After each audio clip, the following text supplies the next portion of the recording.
साठी आपण परमार्थाचं साध्य जोडलं पाहिजे। काय सांगतात परमार्थाचं साध्य?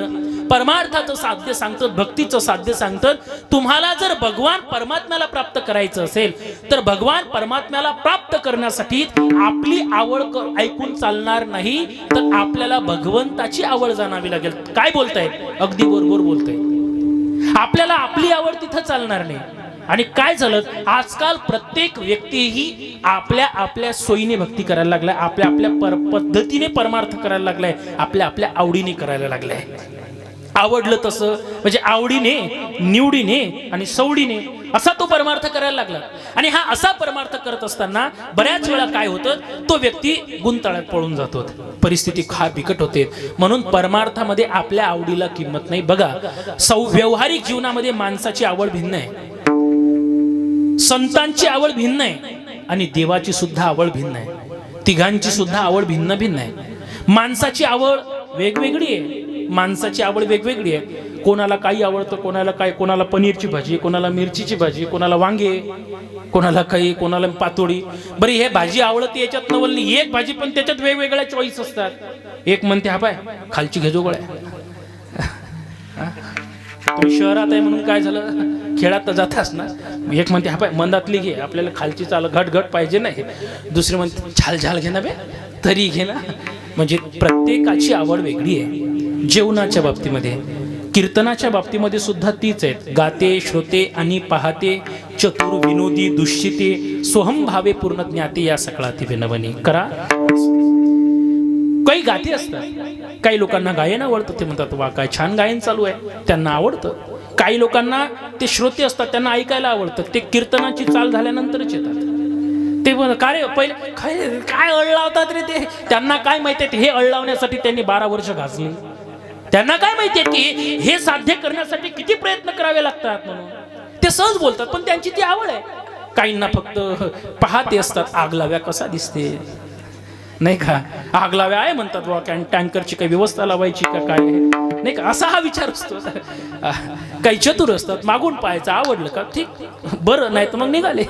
असो, कीर्तनामध्ये सुद्धा आवड आहे, पोशाखाच्या संबंधामध्ये सुद्धा आवड आहे। तर इकडे बघून घ्या, माणसाच्या अंगावर तरी बहुतांश पांढरे कपडे आहेत, पण आमच्या माता मावल्यांकडे जर बघितलं ना, एकीची साडी एकीसारखी नाही आहे। त्याला कारण आहे, त्याला कारण आहे, प्रत्येकीची आवड ही भिन्न भिन्न असते, प्रत्येकीची आवड भिन्न आहे। कोणाला काही आवडतं, कोणाला काही आवडतं।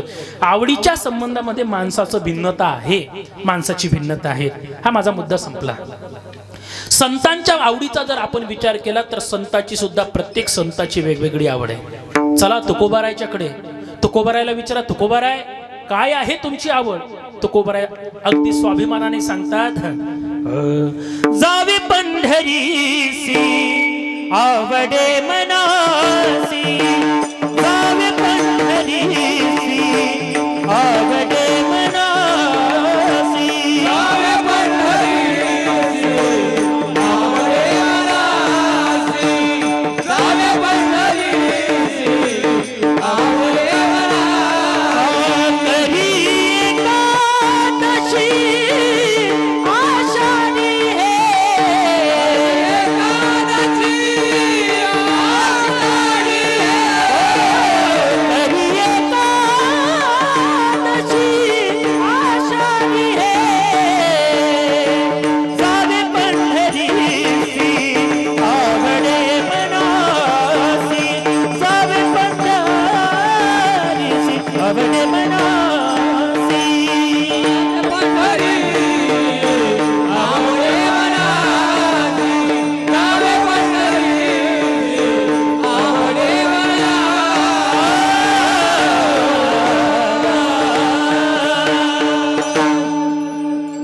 तुकोबाराय म्हणतात, जावे पंढरीशी आवडे मानसी किंवा मनाशी। दोन भाव आहेत, आम्हाला पंढरपूरला जायला आवडतं। ज्ञानोबाराय म्हणतात, माझी मनीची आवडी पंढरपुरा नेनगुडी। चला नामदेव महाराजांकडे, नामदेव महाराजांना विचारा, नामदेवराय तुमची काय आवड आहे?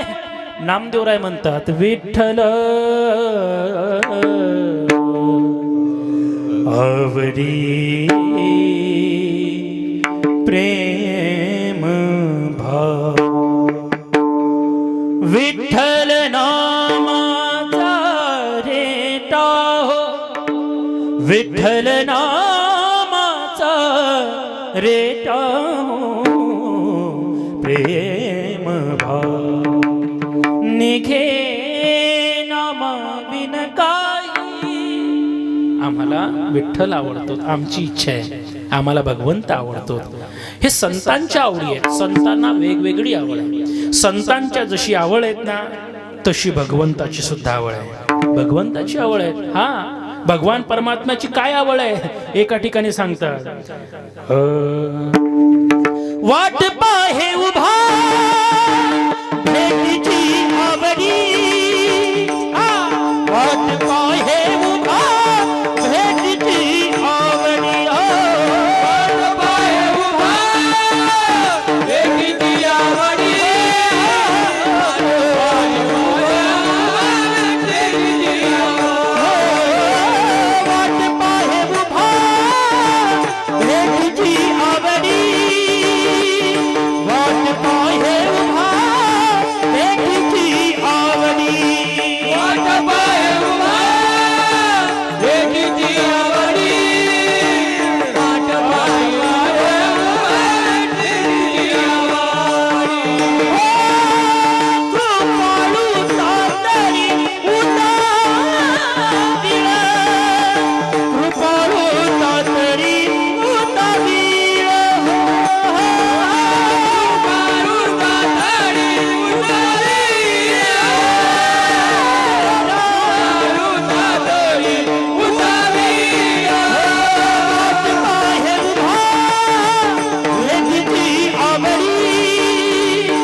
पाहे उभा भेटीची आवडी। भगवान परमात्मा वाट पाहतो, त्याची ती आवड आहे, देवाची आवड आहे, बरोबर आहे, देवाची आवड आहे। मग मला एक सांगा, एका प्रमाणाच्या द्वारे जर मी हे न्यूज सांगितलं असेल देवाची आवड आहे, मग मला एक प्रश्न तुम्हाला विचारायचा आहे, देवाची जर आवड असेल तर देवाला प्राप्त करण्यासाठी आपल्या आवडीने परमार्थ करून कसं चालेल?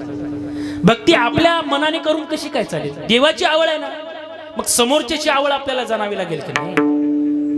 हे तुम्हाला समजलं नाही, मला एक तुम्हाला सांगायचं आहे। बघा, समजा 8 दिवसांनी तुमच्या एखाद्या नातेवाईकाचं लग्न आहे आणि तुम्हाला तुमच्या बुवाकडून, तुमच्या दादल्या, उद्या जर तुम्हाला नवऱ्याकडून 3000ची साडी घ्यायची असेल तर आज स्वयंपाक कोणाच्या आवडीचा करावा लागतो? बुवानं सुद्धा समजून जावं, आज जर आपल्या आवडीचा स्वयंपाक आहे म्हणजे उद्या बकरा, हा बोल नका पुढे, अरे वारकरी आहोत ना आपण।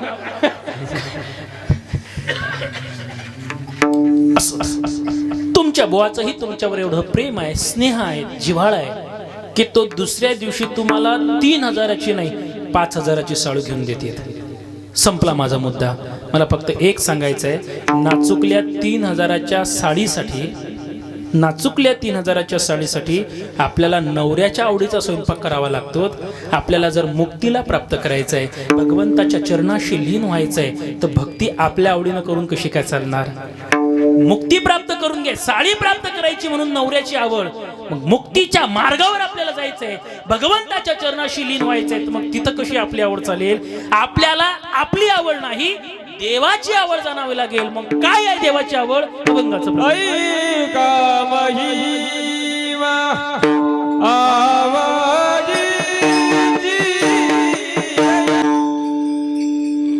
तुकोबारे सांगताय, तुम्हाला जर खरंच भक्ती जाणायची असेल, कारण जीवनामध्ये ज्या वेळेला भक्तीचं वर्म चुकत असतं त्यावेळेला माणूस मग गुंत्यात येत असतो। चुकली या वर्म फेरा पडेत, मग त्रास होतो. आणि मग असा त्रास झाल्यानंतर मग लोक देवाकडे जातात, संतांकडे जातात. महाराज अख्खं आयुष्य देवदेव केला हो, अख्खं आयुष्य देवदेव केला, देवानं काय दिलं आमच्या पदरात? काहीच नाही महाराज, सगळं करून काय म्हणतात वाया गेलं. वाया नाही जात परमार्थ तसा. पण एक लक्षात घ्या, ज्या साध्याच्या अनुषंगाने आपण जातो ते साध्य मिळत नसतं. म्हणून तुकोबाराय साधकांना सांगताना बोलतायत, बाबांनो तुम्हाला जर भगवंताला प्राप्त करायचं आहे तर त्या भगवान परमात्म्याला प्राप्त करण्यासाठी तुम्हाला आवड भगवंताची जाणावी लागेल. मग त्या साधकांनी प्रश्न केला, बाबा असं जर असेल तर मग कुठली आवड आहे? तर तुकोबाराय सांगतात, ऐका महिमा आवडीची, देवाच्या आवडीचा महिमा ऐका.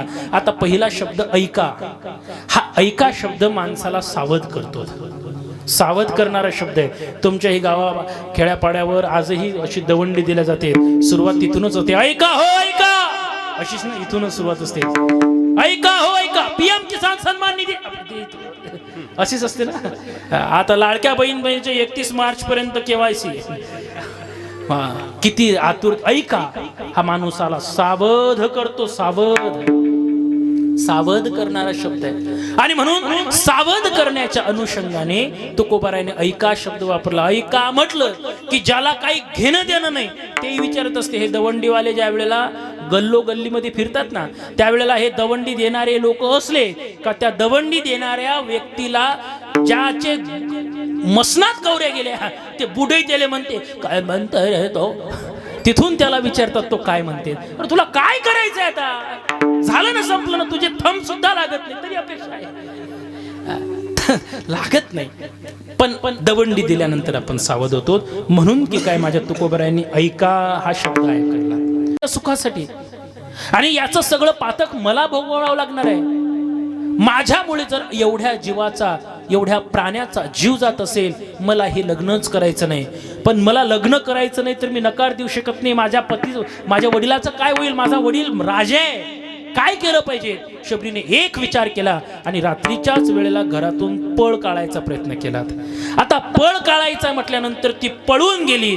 तुम्हाला प्रश्न पडला असेल, शबर तर राजा आहे आणि मग एवढा मोठा राजा असल्यानंतर सुद्धा शबरीला कसं काय शोधू शकला नाही? चुप बसा महाराज, थांबा.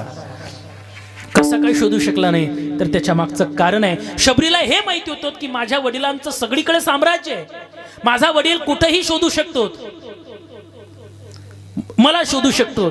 शबरी जात असताना काय झालं, एका बाजूला तिला दुर्गंध आली आणि त्या दुर्गंधीचा विचार करून शबरी त्या वाटेने जाऊन पाहते तो तिथे मेलेला उंट पडलेला होता. तिने विचार केला, या मेलेल्या उंटाचा जर मी आधार घेतला ना तर एखाद्या वेळेला माझ्या जीवावर बेतू शकते, पण माझ्यामुळे त्या जीवावर बेतू नये याच्याकरता तिने मेलेल्या उंटाचा आधार घेतला. त्यात लोपलीत शबर राजाच्या सैन्यांनी त्यांना शोधू शकलं नाही. दुसऱ्याच वेळेला अनेक वर्ष शबरी मातंग ऋषीच्या आश्रमामध्ये सेवा करते. तेही नित्याने झाडायची सेवा करते, तेही हाताने करते.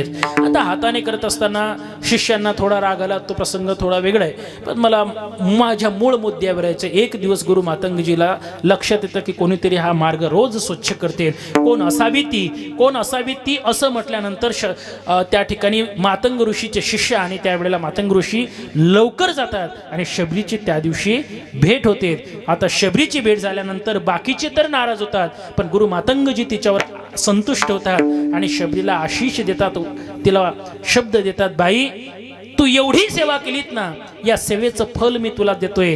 तुझ्या आश्रमात एक दिवस प्रभू रामचंद्र जब में राम जी का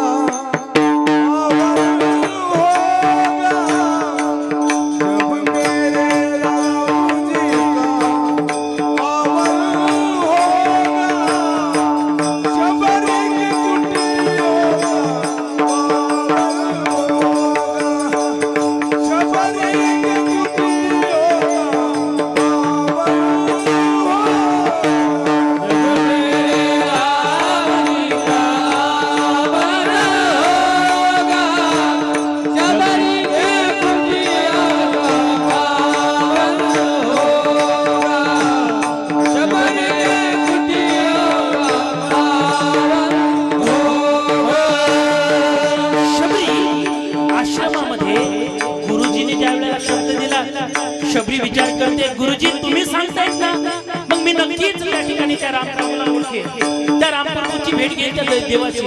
पण मी त्यांना ओळखणार कशी? त्यावेळेला गुरु महाराज सांगतात, अगं चिंता करू नको, तुझ्या आश्रमामध्ये जो पुरुष आहे तोच रामप्रभू असतील, तेच रामप्रभू असतील. मग तेव्हापासून रोज शबरी वाट पाहते आणि वाट पाहत असताना फक्त एक विचार त्या ठिकाणी शबरीच्या मनात येत आहे, माझे रामप्रभू आल्यानंतर मी काय काय करीन या विश्वामध्ये. शबरी जीवन जगते आणि मनातल्या मनात म्हणते, आएगे खुदाई तो मैं आसन पे बिठाऊंगी, आएगे खुदाई तो मैं आसन पे बिठाऊंगी, मीठे मीठे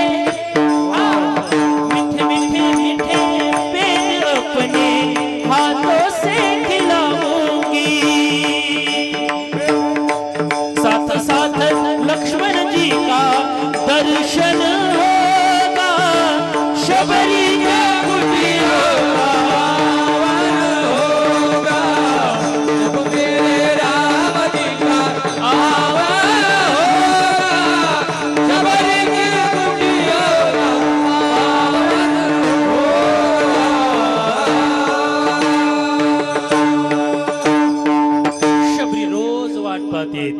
बगिया में जाके मैं कलियां चुन लाऊंगी, हार बनाऊंगी मैं गले में पहनाऊंगी, पूजा के थाली में चंदन होगा, शबरी की कुटियों का पावन होगा.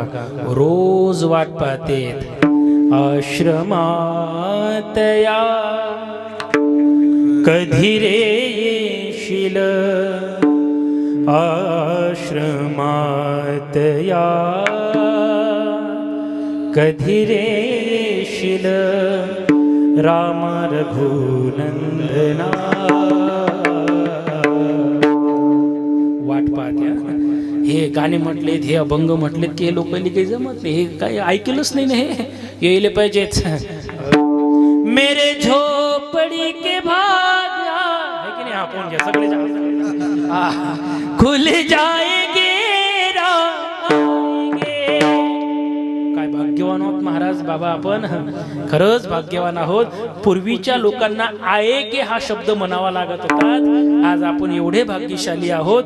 500 वर्षांचा वनवास संपून आज आपण स्वाभिमानाने म्हणू शकतो, मेरे झोपड़ी के भाग आज खुले गए हैं, आए हैं, झोपड़ी के भाग आज खुल जाएंगे,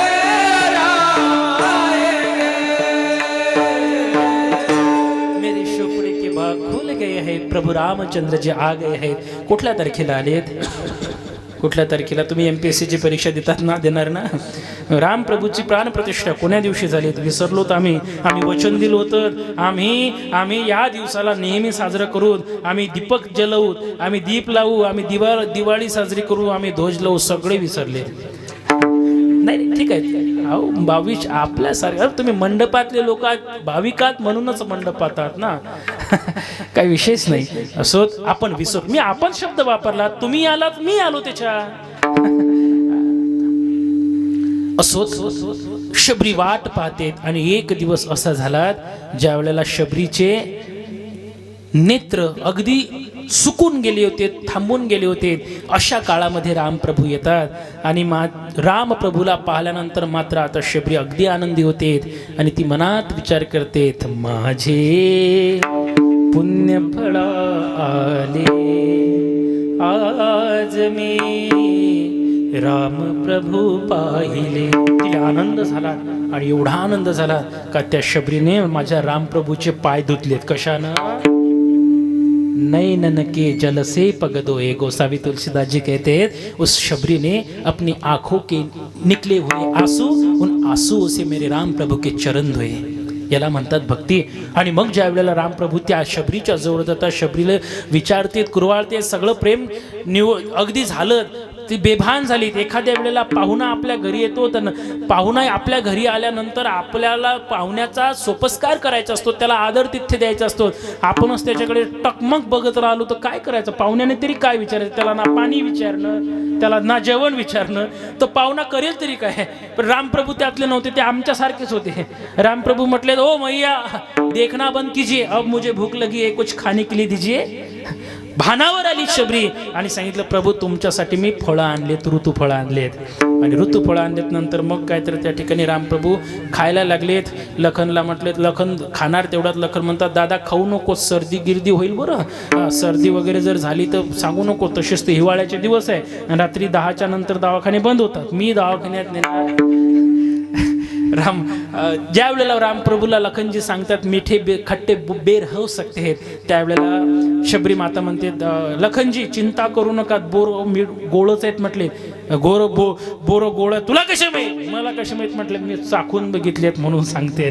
चाखून बघितलेत असं म्हटल्यानंतर लखनजी तर उलट्याच, त्यांना तर उलटीसारखंच व्हायला लागलं. का? आता हा भाव प्रेमाचा झाला. पण लखनजीने का बोरासाठी नाटकं केलेत तुम्हाला सांगूत का? बोर न खाण्यासाठी का नाटकं केलेत? त्याच्या मागचं कारण आहे, लखनजीला पुढचं टार्गेट साध्य करायचं होतं. काय साध्य होतं? त्यांना त्या ठिकाणी इंद्रजिताला मारायचं होतं. आणि इंद्रजिताला मारण्यासाठी जो 14 वर्ष उपोषण करणार, जो 14 वर्ष उपवाशी राहणार, तोच मारू शकत होता.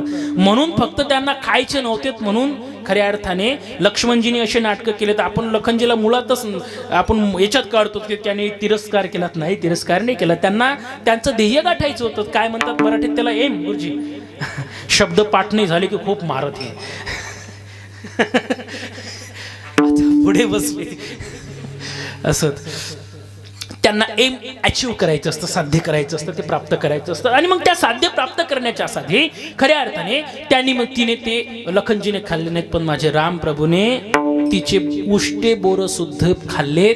का? त्याचं कारण आहे, माझ्या रामप्रभूने त्या उष्ट्या बोराकडे पाहिलं नाही, तर त्या बोरामध्ये ओतलेलं शबरीचं प्रेम पाहिलं. माझ्या प्रभूला काय खायला नव्हतं, काय खायला भरपूर आहे, पण माझा प्रभूला फक्त कशाची जर भूक असेल तर ती प्रेमाची आहे. अभंगाचं दुसरं चरण. थोर प्रेमाचं तुकोबाराय म्हणतात, तो का खाल्ले त्याच्या मागचं कारण आहे, तो भगवान थोर प्रेमाचा भुकेला. त्या भगवान परमात्म्याला प्रेमाची भूक आहे. त्याला का खायला काही नव्हतं का? त्याला खायला तर खूप आहेत. ज्याच्या घरी सगळं आहे, तो षड्गुण ऐश्वर्य संपन्न आहेत. ऐका, यशस्वी, औदार्य, ज्ञान, वैराग्य, ऐश्वर्य, हे साही गुणवर्य वसती जे हे सगळं षड्गुण ऐश्वर्य ज्याच्याकडे आहे, त्याच्याकडे 16,108 आहे. त्याला काय करून देणारे नव्हते का? धान्य नव्हतं, सगळं काही बरोबर होतं. पण एवढं सगळं असताना माझ्या भगवंताला फक्त भूक लागलेली आहे, ती प्रेमाची आहे. नाहीतर दुर्योधनाने सुद्धा भगवंताला बोलावलं होतं ना हो. हा, दुर्योधनाने सुद्धा जेवणासाठी बोलावलं होतं, पण देवानं तिच्या घरचं खाल्लं नाही. देवाने काय केलं? हो विदुरा घरच्या भक्षोनी कन्या परमानंदे न्हाला. हो परमानंदे न्हाला, मोहन मुरलीवाला. परमानंदे न्हाला, मोहन मुरलीवाला. मनमोहन मुरलीवाला, मनमोहन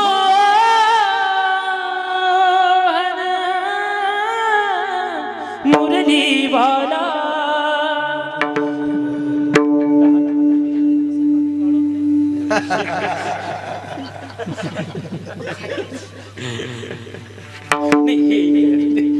मी इकडे हात करून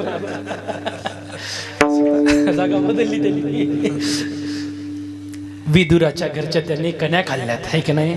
कन्या खाल्ल्यात. माझ्या भगवान परमात्मा काय आहे पाहत नाही, तो थोर प्रेमाचा भुकेला. तुम्ही भगवान परमात्म्याला किती देतात, महत्वाने कसं देतात हे महत्वाचं आहे.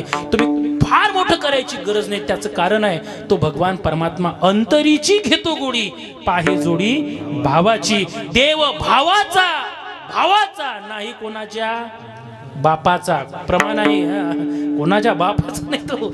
तुम्ही भावे विन देव.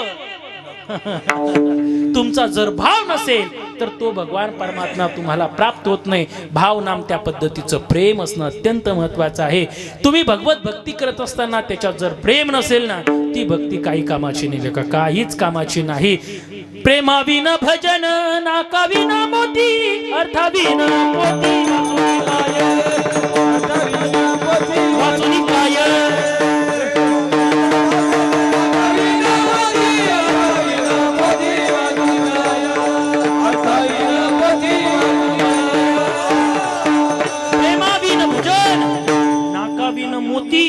अर्थाविन पोथी वाचुनी काय. ज्या भजनात प्रेम नाही, जिस भजन में राम का नाम न हो, उस भजन को गाना ना चाहिए. काय कामाचं ते भजन. एखाद्या पोथीचा अर्थ हा महाराज म्हणतात, काय म्हणतात, पुढची उभी सांग. अरे पहिले हे तर सांग. अर्थ जर पोथीचा आम्हाला माहिती नसला, ते गावाच्या पोथ्या लागतात की त्याच्यात फार मजा आहे. असंच अर्थाविन पोती. नाकाविन मोती. नाक नाही तर काही अर्थ आहे काय. नाकातला मोती खूप मोठा घेतला. आता आज भाव कमी झाले सोन्याचे, मग घेतले, नथ घेतली मोठी, पण नाक नाही तर काय करता. काही अर्थ आहे का त्या गोष्टीला. एक मुलगा मुली, आता पूर्वीच्या काळात बाप मुलगी पाहायला जायचा, मुलाला सांगायचा की बाबू मला पसंत आहे, कर लग्न. आता काळ बदलला, आता मुलाला पाठवतात मुलगी पाहायला पहिले, नंतर मग बाकीचे सगळे पाहुणे राहुणे. मग मुली पाहण्यासाठी मुलाला पाठवलं, आणि मुलाला पाठवल्यानंतर मुलगाने मुलगी पाहिली, परत आला. बाप माय संध्याकाळी विचारतात, दादू गेलता. म्हटलं हा. कशी वाटली मुलगी सांग. तो म्हटले बाबा एकदम सुंदर आहे, गोरी गोमटी आहे. अरे वा. सळपतळ बांधाय, उंच पूर्ण आहे. अरे वा छान. सुशिक्षित. म्हटले मस्त शिकलेली आहे. असं का. का रे स्वयंपाकामध्ये. म्हटले बाबा एक नंबर. कांदा पोहे तिनच केले होते, मसाला टाकून चाय तिच्याच हातचा होता. असं. अरे वा. सगळं म्हटले बोलण्यात चालण्यात एकदम सुटसुटीत बोलत होती. बाप म्हटले वा जमलं. मग आता उद्या त्यांना नेम देऊ, बोलवून घेऊ. तो म्हणे बाबा तेवढं सोडून बोल. म्हणजे मला अजिबात त्या मुलीसोबत लग्न करायचं नाही. अरे बाप म्हटलं वेळा का खुळाले काय, हा सीझन काय नाही म्हणायचा आहे काय. इथं निकलेसो लाभ आहे, तू म्हणतोय की नाही. म्हटलं बाबा मला त्या मुलीसोबत लग्न करायचं. म्हटलं कारण काय ते तरी सांग. त्यावेळेला बाप म्हटलेले का चांगली दिसायला आहे, सुशिक्षित आहे, स्वयंपाक पाणी चांगलं करते, बोलण्यात हुशार आहे. अरे सगळं बरोबर आहे, मग लग्न का करत नाही. ते म्हटले बाबा तुमचं सगळं काही बरोबर आहे, पण मला त्या मुलीसोबत लग्न करायचं नाही. म्हटले का. त्यांनी सांगितलं बाबा ती सुशिक्षित आहे, ते गोरी गोमटे आहेत, उंच पूर्ण आहे, सर्व बरोबर आहे, कांदा पोहे जमतात, भाजी सगळं जमते तिला, पण मला त्या मुलीसोबत लग्न करायचं नाही. का. कारण म्हणे तिने नाकच नाही.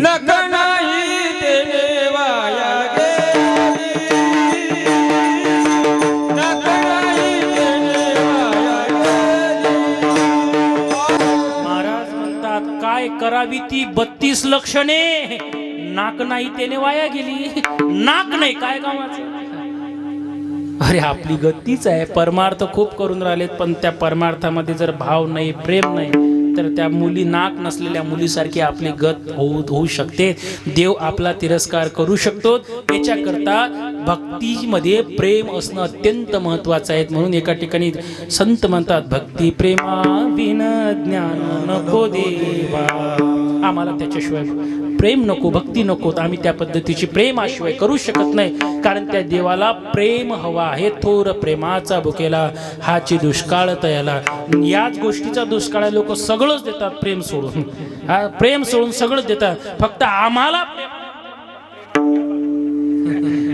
प्रेम फक्त बोलण्यापुरतं तोंडात आहे, इतरत्र वेळेमध्ये प्रेम लागू होत नाही. ते देवासाठी नाही, कोणाचंही असलत ना ते सगळं वेगळी प्रेम आहे. हा सिद्धांत संतांनी प्रूफ केला आहे, पुराव्यानिशी सिद्ध केला आहे. म्हणून प्रेम असणं अत्यंत महत्वाचं. आणि जर प्रेम असलं तर भगवान परमात्मा काय करतो. पुन्हा एक दाखला दिला तिसऱ्या चरणात.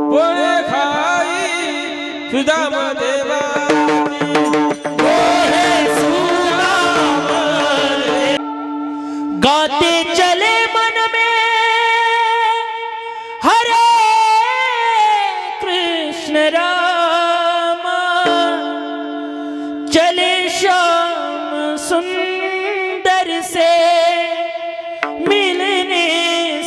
सुदामा लोटार डोरी कांधे पिलट काए चावल की पोटरी बगल में दबाए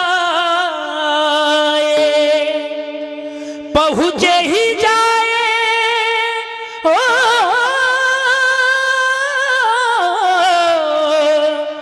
पहुँचे ही जाए द्वारका पूरी धामा चले शाम सुंदर से मिलने सुदामा 10 वाजून गेले 10 वाजून गेले होते सुदामा लवकर पोचले जसे पोचलेत सुदामजीला द्वारपालाने अडवलं कुठं चाललात तुझे वस्त्र बघ मित्र सांगतोय कधी कधी लोक कपड्यावरून माणसाची पारख करत असतात म्हणून कधी चांगले कपडे माणसाकडे असले पाहिजे कोण म्हणते चांगल्या कपड्याला किंमत नाही किम वासतत्र विचार विनियम वासप्रदानम खली योग्यताया कोण म्हणतं आपल्या माणसाच्या राहणीमानावर किंमत नाही शिवजीच्या अंगात कपडे नव्हते विष प्यावं लागलं भगवान विष्णूला चांगले भरजरीचे कपडे होते लक्ष्मी सारखं वर भेटलं कपड्यावरून किंमत आहे खराब राहायचं नाही चांगलं येते भाकर खायची चटणीवर तेल नसलंच कबूल पण पायर चांगलं राहायचं हे धर्मशास्त्र सांगतं मग तू देशील का पैसे मला ते आहेत ना दाबून ठेव लाडक्या बहिणीचे सुदामजी म्हणतात फक्त एकदा माझ्या मित्राला फक्त नाव तर सांगा म्हणून एक द्वारपाल जातो कृष्ण कन्हैयाला सांगतो तुमचा कोणीतरी मित्र आहे वस्त्र खराब आहेत पण तुमची वाट पाहतोय आता जसं नाव सांगितलं ना सुनते ही दौडे चले आए मोहन लगाया गले से सुदामा को मोहन लगाया गले से सुदामा को हुआ रुक्मिणी को बहुत ही अचंबा हुआ रुक्मिणी को बहुत ही अचंबा ये मेहमान कैसा अजब आ गया है कर पे सुदामा हरी गया है भगवान परमात्म्याने त्याला नेलं घरात बसवलं पाय सर्व पत्नीला पाय वगैरे धुवायला लावले सगळं सोपस्कार केला आणि जेवायला बसल्यानंतर सगळं चर्चा चालू असताना सांगितलं का रे वहिनीनं काय पाठवलं आता काय पाठवलं म्हटल्यानंतर ते लोपवायला लागलेत त्याचं वैभव पाहिल्यानंतर ते लोपवायला लागलेत आणि लोपवायला लागल्यानंतर कधी कधी काय असतं गरीबाने श्रीमंताच्या पुढे आपली गरिबी म्हणावत का प्रगट करू नये काही गोष्टी प्रकट करायच्या नसतात काही गोष्टी प्रकट करायच्या नसतात काय प्रकट नाही करायचं एक गोष्ट माणसाने घरातील वाद बाहेर प्रकट करायचा नसतो घरातील धन प्रकट करायचं नसतं काय खाल्लं प्रकट करायचं नसतं भक्ती प्रकट करायची नसते आणि स्त्री संघ प्रकट करायचा नसतो आपला घात होऊ शकतो पण ते ठीक आहे ते विचार करतात गरीबाच्या पायरीने राहिलं पाहिजेत म्हणून सुदामजी दाखवत नाही पण देवाजवळ हा भावच नाही देवाजवळ हा भाव नाही उंच नीच काही नेने भगवंता भगवान परमात्मा भक्ती पाहत होता आणि मग काय तर भगवान परमात्म्याने बळजबरीने त्या ठिकाणी त्याच्या जवळची पोटरी हिसकून घेतली मग एक है लाभ आहे बरकत आहे जसे 2 घास खाल्लेत ना तिसऱ्या घासाला अडवलं सांगितलं ओ प्रभू काही हिशाला आमच्या येऊ द्या काय तुम्हीच म्हणत राहता तर मग आता कधी हे भेटलं नाही ना असा साऊंड एवढे मोठे लोक एवढे वाजवणारे एक मग आनंद वाटत असं कधी भेटलं की असोच आणि मग भगवान परमात्मा सुदामजीचा जसा त्या ठिकाणी भगवंताचा जसा हात पकडलात ना काय झालं माहितीये का तिकडे जरी माझ्या भगवान परमात्म्याने सुदामजीचे पोहे खाल्लेत पण त्याच्यासाठी काय झालं माहितीये का सुदामा ब्राह्मण दुःखे दरिद्री पिढीला मुष्टी पोहे घेबोनिया त्याचे भेटीला गेला पुढचा शब्द महत्वाचा आहे शुद्ध भाव देखोनिया गाव सोनियाचा दिला ओ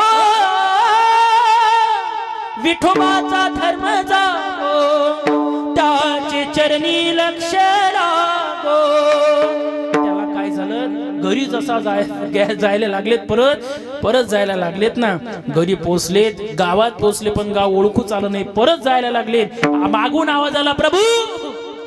सुदामजी मागे कलून पाहतात, त्या स्त्रीला विचारतात, आपको कहीं देखा है?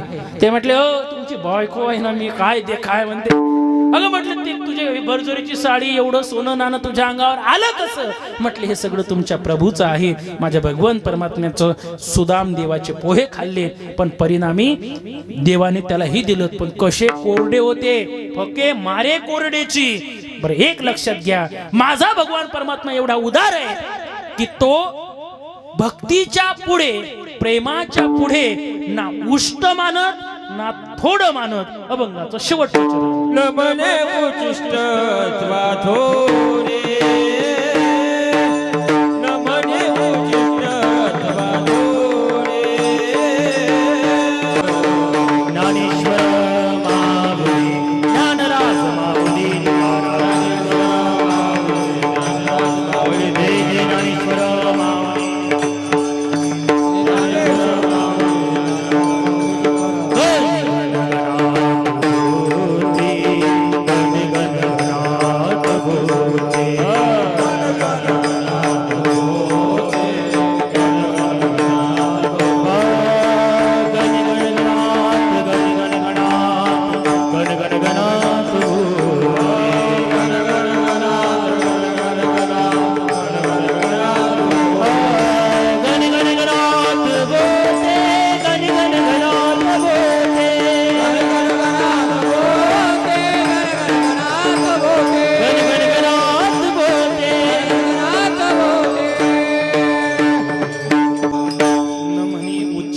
अथवा थोडे, तुका म्हणे भक्ती पुढे. ना त्यानं उष्ट म्हटलं, ना त्यानं पोहे थोडे आहेत म्हटले, असे. कारण आमचं एका प्लेटीत भागत नाही, आम्हाला 2 वेळा लागते. वारीत असलं तर 4ही होतात, नाही का? आणि मग अशा पद्धतीचा तो आनंद असतो. पण भगवान परमात्म्याने हा भाव पाहिला नाही. त्याच्या मागचं कारण भक्ती पुढे. डोळ्यासमोर जर भगवंताच्या भक्ती आणि प्रेम आहे तर तुमचा देव काहीही स्वीकार करू शकतो.